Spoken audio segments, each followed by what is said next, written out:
मां से बढ़कर के कोई भी सबसे पहली जगत में पूजनीय और श्रेष्ठ गुरु मां है। इसलिए उन दुर्बुद्धि, उन दुराचारी, उन नरकगामी पुरुषों की क्या बात करें जो अपनी मां के ऊपर हाथ उठा देते हैं, जो अपने मां को कटुवचन कहते हैं। मां जैसा 9 महीने गर्भ में रखा, इसके बाद हमारा कितने वर्षों तक मलमूत्र फेंकती रही, अपने रक्त को दूध बनाकर हमें पिलाकर पोषण करती रही, उस मां का जब सेवा करने का अवसर आता है, अनाथ आश्रम भेजा। माना तो 10 लाख रुपया, 100 लाख रुपया जमा कर देगा अनाथ आश्रम में, उनकी खूब सेवा होगी। लेकिन प्यार, अपना पुत्र अगर 2 रोटी लेकर के आए, मुस्कुरा करके मां कैसी हो, इससे बढ़कर के रुपया पैसा और सुविधा नहीं होती। प्यार, प्यार कौन देगा? तुम बच्चे थे, तुम्हें अनाथ आश्रम में भेज जाती, जाकर के पैसा जमा कर देती, तेरा हालत क्या होता? आज जब मां की सेवा का अवसर आया, ये जवान जवान लोग VIP बनते हैं। ये धर्म है, धर्म निश्चित अपना प्रभाव दिखाकर रहता है। तो अधर्म करोगे तो दंड मिले। सबसे पहली बात समझ लो, मां, जिसके मां हो और कोई देवी देवता पूजने की जरूरत नहीं, पूजो तो तुम्हारे भाग्य की बात है, लेकिन सबसे बड़ी देवी मां है, सबसे बड़ी पूजा मां है। अगर अपनी मां की सेवा कर ली तो भगवान को प्रसन्न कर लिया। मान जाओ हमारी बात, जहां तक हमारी आवाज पहुंचती हो, अगर तुम्हारी मां हो तो चूकना मत। मां का आशीर्वाद ले लो, विश्व ब्रह्मांड में कभी परास्त नहीं होगे। मां महामहिम गुरु है। हां, अगर आप वृंदावन वास करते हो, अपनी मां को पास रखो। जैसी भी परिस्थिति हो, उस परिस्थिति से अपनी मां की सेवा करो, अपने पिता की सेवा करो। संन्यास लेने पर वो पिता सन्यासी बालक के साष्टांग दंडवत करेगा, लेकिन वो बालक अपनी मां को साष्टांग दंडवत करेगा। ये बहुत बड़ी महिमा मां की है। पूज्य बाबा कह रहे हैं, इसलिए मां को इस मनुष्य लोक में प्रथम देवता, प्रथम गुरु मानना चाहिए। मातृदेवो भव हमारा वेद कहता है, और पितृदेवो भव। अपने माता पिता की जिसने सेवा नहीं की, आज्ञा नहीं मानी, मनमानी आचरण किए, वो कभी सफल नहीं हो सकता, किसी भी मार्ग में सफल नहीं हो सकता। पूरा जीवन रुपया कमा करके अपने बेटे को बाबूजी बनाना चाहो, बेटे ने जब बूढ़ा अवस्था आई, पानी देने की अवस्था आई, तो घर से निकाल दिया। माता पिता की आराधना करना ये भगवत भक्ति है। पुंडरीक जी महाराष्ट्र में अपने माता पिता को भगवान मान करके उन्हीं की 8 पैर सेवा में रहते। तो आज भी जो विट्ठल भगवान है, उन्हीं को दर्शन देने के लिए गए थे। एक ईंट डाल दी, उसी ईंट में खड़े हो गए ऐसे, आज भी खड़े हैं ऐसे। कहा जब माता पिता की सेवा पूर्ण हो जाएगी तब महाराज आपके दर्शन करेंगे। माता पिता भगवान का स्वरूप है। ये आज जो वातावरण बदल रहा है, बहुत गुस्सा लगती है जब देखने को मिलता है कि जवान बहू और बेटा मिलकर के बूढ़ी मां को मार रहे हैं। वो बेचारी उठ नहीं सकती, वो हिल नहीं सकती। अंतिम समय तक या तो जलोगे ऐसी जगह जहां बचाने वाला कोई नहीं होगा, या सड़ोगे। ऐसे अधर्म करने वाले को कभी कभी और हम कहते हैं उस मां से पूछ लो जिसको तुमने मारा है, उसी मां से पूछ लो कि बोलो इसको क्या दंड दे, तो यही कहेगी कि कभी मत दंड देना। वो पिटते हुए भी यही कहेगी कि तू सुरक्षित रहे, तू सुरक्षित रहे। एक मां को मारा तो दूसरे भाई ने रिपोर्ट कर दी, पुलिस आई, मां से पूछ रहे तुम्हें मारा? नहीं मारा नहीं, बातचीत हो रही थी, ऐसे धक्का लग गया। धक्का दिया? नहीं, हमारा धक्का उसको लग गया। छोटा लड़का कह रहा कि इतना जोर से डंडों से मारा, इसके शरीर को देख लो कितने डंडे पर। चुप। मां का स्वरूप क्या होता है, समझो क्या स्वरूप होता है। पिट के अपमानित होकर भी अपने बेटे को अपमानित और पिटने की इच्छा नहीं है। ऐसी वात्सल्यमयी मां को, ऐसे पिता को जो मेहनत करके कमाते अपने बच्चे का पोषण किया और वो जवान हुए, डंडों से मारते हैं घर के बाहर। अरे राधा राधा, ऐसे दृश्य देखने को मिलते हैं ना। ये खा खा करके सब जवान हुए हो, और अब माता पिता की सेवा का अवसर आया तो मुंह चुराए घूमते हैं। मुंह चुराने का समय नहीं है, अपने कर्ज उतारने का समय है, ऋण उतारने का समय है। अब माता पिता की सेवा कर लो, मातृ पितृ से उऋण हो जाओगे। हमने आपको कई बार सुनाया है, एक कश्यप नाम के ऋषि थे, महाभारत में है। तो तपस्या परायण थे, तो जिस वृक्ष के नीचे तपस्या कर रहे थे ऊपर बगुली बैठी हुई थी। बगुला जो टांग उठाकर ध्यानस्थ रहता है मछली के लिए, तो बीट ऊपर गिरा करके तो क्रोध भरी दृष्टि से देखा, तत्काल आग लग गई, बगुली भस्म होकर नीचे गिर गई। तब का प्रभाव होता है। अब उनको बड़ा गर्व हुआ कि नहीं, काफी हमसे धो चुके हैं, बगुली भस्म हो गई। उठे भिक्षा के लिए गए तो एक दरवाजे में जाके भिक्षाम दे ही, तो एक बहू निकली। उसने कहा, भगवान कुछ क्षण रुकिए, अभी बना करके लाए। बड़े मृदु वचन से उनका सम्मान करते हुए अंदर गई तो दूसरे दरवाजे से उसका पति आ गया। जब भी पति आए, पति की आराधना, उनको जल पिलाया, आसन पे बैठाला। फिर इतने में कुछ समय लगा और कहा, भगवान आपके घर के दरवाजे अतिथि देव विराजमान है, आज्ञा हो तो भोजन। अरे उनका पहले अतिथि देवो भव, अतिथि की सेवा करो। अब वो गए, इतना विलंब क्यों किया? उनका, हमारे पति देव आ गए, तू मुझे समझते नहीं है, इतना विलंब क्यों किया? बोले, महाराज जानती हूं उस वृक्ष की बगुली नहीं हूं कि तुम्हारी आंख टेढ़ी करने से भस्म हो जाऊंगी। अब उनके होश उड़ गए कि ये बात तो केवल हम जानते, दूसरा कोई जानता ही। उनका, तुम कैसे जाने? बोले, मैं अपने पति सेवा के प्रताप से पतिव्रता हूं, मुझे तीनों कालों का ज्ञान है, तुम्हें बिल्कुल ज्ञान नहीं। अभी तुम अज्ञानी हो, अपने को ऋषि भले समझते हो, कश्यप ऋषि नाम था उनका। जाओ, तुम्हें अगर ज्ञान प्राप्त करना है तो जाओ, वहां एक कसाई रहते हैं, वो तुम्हें ज्ञान प्रदान करेंगे। अब कोई संशय नहीं था, क्योंकि अलौकिक बात उनको पता है पातिव्रत धर्म से। वहां गए, जिस कसाई का परिचय बचाया था तो मांस बेच रहा था, कोई कहता 2 किलो तो 2 किलो, 1 किलो तो 1 ओंठ चल रहे थे। तो कहा, कैसी गंदी जगह भेज दिया। चलने लगे तो कहा, कश्यप ऋषि। पहला आश्चर्य हुआ कि ये तो नाम बता रहा है हमारा, हमने तो अभी कुछ बात भी नहीं की, वो अमुक गांव की पतिव्रता ने भेजा है। अब और आश्चर्य हुआ।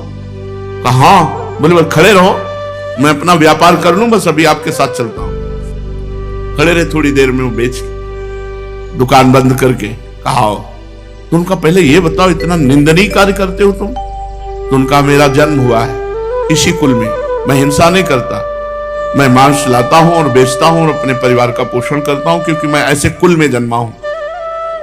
तो उनका, तुमको ये कैसे पता चल गया मेरा कश्यप नाम है? बोले, आपका नहीं, आपके बाप का, आपके पुरखों तक का हमको पता है। और ये कैसे पता चला कि वो बहू ने आपको कहा है ऐसा? बोले, मुझे तीनों काल का ज्ञान है, भूत भविष्य वर्तमान।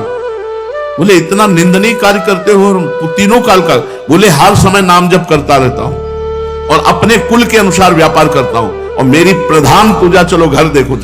जब घर में गए तो श्वेत पलंग पर बूढ़े माता पिता सजाए देवता की तरह बैठे थे। जाके साष्टांग दंडवत की और कहा, मां आपके घर में अतिथि आए हैं, उनका अतिथि से मिलो और सेवा करो। उनका, ये हमारे भगवान है, 8 पहर इनकी पूजा करता हूं, अपने माता पिता की, और अपने कुल के अनुसार आचरण करता हूं और निरंतर नाम जप करता हूं। उसके प्रताप से मुझे तीनों काल का ज्ञान है, भूत भविष्य वर्तमान।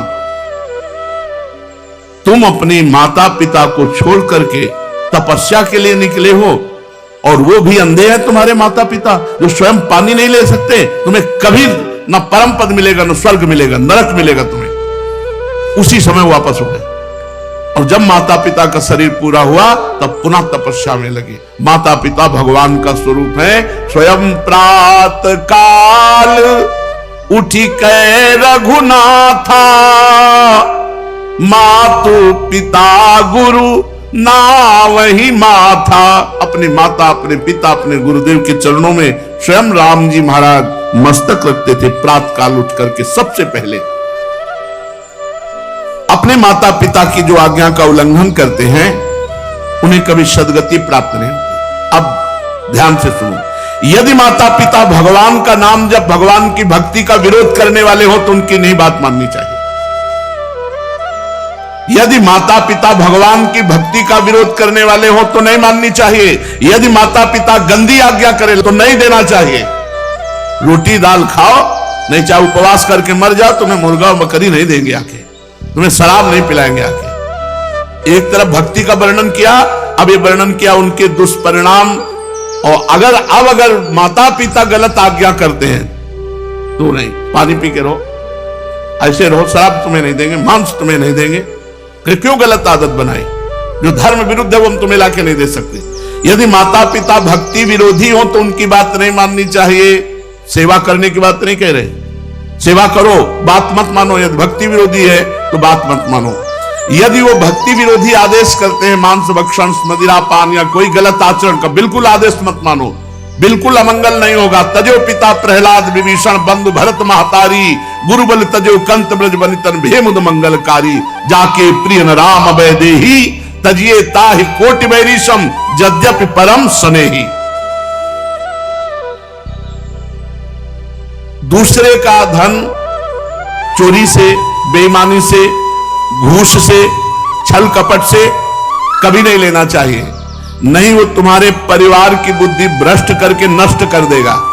इस बात को बैठा लो, वो एक ही बार वाला सब पूरा नष्ट कर देगा। तुम्हारे घर के बच्चों की बुद्धि भ्रष्ट, पत्नी की बुद्धि भ्रष्ट और तुम्हारी बुद्धि भ्रष्ट, रोगे बाद में बैठ के।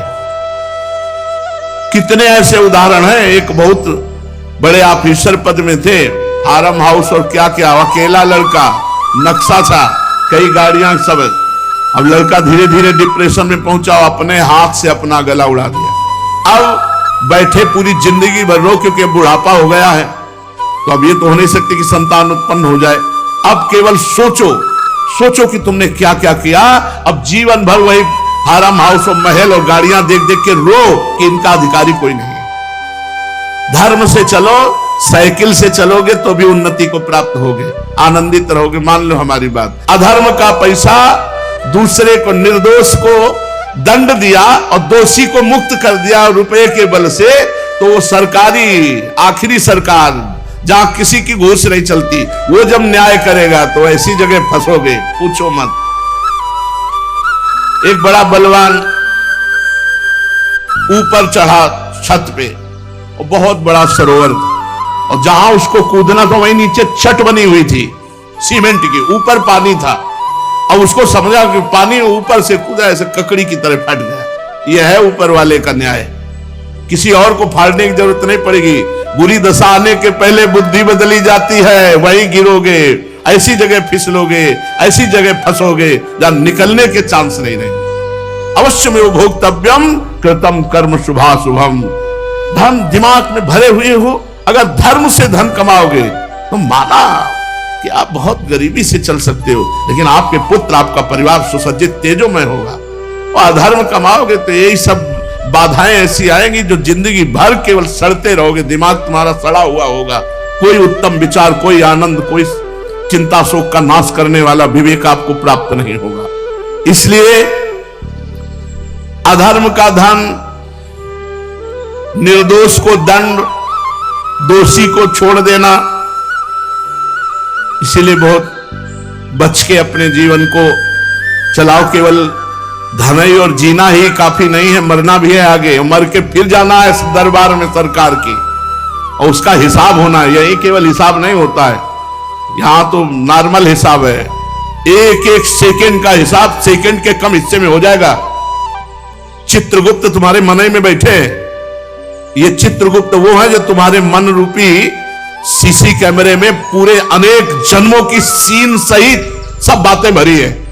उसी को तो नाम जप मंत्र जप से डिलीट कर आ जाता है। जब नाम जप मंत्र जप करते तो सामने छा जाता है। इसलिए भाई, अधर्म के धन से बचो, क्योंकि ये बुद्धि भ्रष्ट कर देता, परिवार को नष्ट कर देता है। ये बात अपने दिमाग में बैठा लो। अधर्म से दूसरों का धन लेने वालों, छल कपट करने वालों, ये बात को समझ लो। चाहे जिस पद प्रतिष्ठा पे हो, वो धन तुम्हारे लिए नाश का कारण बनेगा। मान लो ये बात, मान लो, प्रार्थना मान लो, नहीं आगे परिणाम देख लेना। कोई नहीं देख रहा, लेकिन तुम तो देख रहे हो, तुम देख रहे हो। कोई गवाही नहीं, लेकिन तुम गवाही हो। यहां जैसे वो जो जिससे गुप्त बात पूछनी होती, उसको वो दबावा दे करके वो मशीन में डाला जाता कि वो वही बोलेगा जो सत्य है। नहीं, वो हमें ये नारकोटिक, हाँ जो भी ऐसे, वहां नारकोटिक की जरूरत नहीं है। वहां बोलोगे ही सत्य, और तुम्हें बोलने का अवसर ही नहीं मिलेगा। केवल यस यस, एक सेकंड के हिसाब में अनंत जन्मों का हिसाब करने की सामर्थ्य रहती। तुम्हारे सामने सील चल रही, तुम स्वीकृति देते चले जा रहे हो। बस ये चल सुअर बन, गधा बन, अब गए सुअरी की कोख में, अब भोगो। अवश्य में भोक्तव्यम कृतम कर्म शुभाशुभम। भाई, सावधान, ये कर्म भूमि है, जो कर्म करोगे तुम्हें भोगना। और हम खुल के इसलिए कहते हैं कि तुम्हारे दिमाग में पहुंच जाए, तुम्हारे दिमाग में समझ में आ जाए। और ये मत सोचना कि दान दे देंगे तो हम पवित्र हो जाएंगे, डबल पाप लगेगा। अगर भजन करने वालों को अधर्म का धन दान किया तो उनकी बुद्धि भ्रष्ट हुई, उनका भजन मारा गया और नरक जाओगे। अधर्म से कभी भी धर्म की पूर्ति हो ही नहीं सकती। फिर बिल्कुल पक्की बात समझ लेना, ये मत सोचना कि बेईमानी करके हराम के जितने मनावे कमाओ, उसके बाद थोड़े बाबा जी को दे दिए तो हम चक्का आनंद लेंगे। बाबा जी को अगर आप दोगे तो उनकी भी बुद्धि भजन से विपरीत जाएगी, उसका भी पाप तुमको लगेगा। इसलिए राधा बाबा कहते थे कि ईमानदारी का पैसा यहां देना हमें। जैसे कभी किसी को कोई भागवत सुना को तो बोले हम तुम्हें दक्षिणा देना चाहते, तो एक घास काटने वाला है, बोले बाबा पक्की ईमानदारी का, हम रोज घास काटते उसी का मिलता है, लो बाबा बोले लाओ। एक संत को देखा जो पैर का रिक्शा जब चलते थे तो उसी ऐसे खड़े हो जाते, ला रहे, बोले बाबा हम गरीब आदमी, बोले ला तू 50 पैसा दे देता या 1 रुपया, वही बस ले, कि वो पसीना चुआ रहा है, मेहनत कर रहा है, वो 50 पैसा 1 रुपया दे। आजकल प्रायः लोग शॉर्टकट से धनी बनना चाहते हैं। कितनी जन आत्महत्या कर रहे हैं। मोबाइल में वो एडवर्टाइज भी आती है, अब नए नए लड़के और जितने सब हैं करोड़पति बनने के लिए रुपया लगाए चले, माता पिता की पर्स खाली करके वो मोबाइल में वो जुआ गेम ले परेशान है। अनंत ब्रह्मांडों का स्वामी अपने आप को दांव में लगा दो, वो अपने आप को दे देंगे, वो अपने आप को दे देंगे तो अनंत ब्रह्मांड तुम्हारा। तभी कहते हैं बिना दस्तखत के जब जो जरूरत होती है, मांगना नहीं है किसी भी तरह का। आप सत्संग सब सुन रहे हैं, किसी भी तरह का यहां कोई फ्रॉड आपको नजर आता हो कि ऐसे तो कहते हैं कि मैं लेता नहीं हूं, पीछे बैग में ले जाते हैं, लेता कोई खड़ा होकर बता दे, आप दे दोगे हाथ उठा करके। ऐसे किए तो भिक्षुक हैं, बाबा जी हैं। ये बिजली का बिल हमारे घर में बिजली नहीं पैदा होती, इसकी भी फीस लगती है। इसका अगर आप दे देते हो तो आराम से बैठे हो, चल रहा है। और जब कट जाएगा तो दीपक जला के सत्संग करेंगे, माइक हटा के करेंगे। आ जाता है तो दाल रोटी हो जाती है, ज्यादा आ जाता है तो सब्जी भी बन जाती है। आ गया तो जो जैसी व्यवस्था भगवान कर दिए उससे कोई ये नहीं कह सकता कि मेरे से मांगा गया। और भगवान की कृपा से सब कुछ चल रहा है। हमारा अगर जीवन भगवान में अर्पित है तो जिन्होंने अनंत ब्रह्मांड बनाया वो हमारी व्यवस्था नहीं करेंगे क्या यार? तुम्हारे द्वारा व्यवस्था चलेगी। कई बार राधा केली कुंज में यही सत्संग कहा, तुम्हें भगवान की कसम है अगर तुम्हें लगता हो मेरे द्वारा राधा केली कुंज चलती है तो कभी 50 पैसे भी मत चढ़ाना, कभी नहीं। ये भगवान से चलता है, देखो कैसे चलता है। ऐसे चलेगा बिना पेट्रोल के, बिना ड्राइवर के। पुष्पक विमान में लगता था क्या ड्राइवर? पेट्रोल लगता था। अरे राधा केली कुंज भी चल रही है, उन्हीं से चल रही, उन्हीं से चल। कैसे चल रही? दिमागों में चल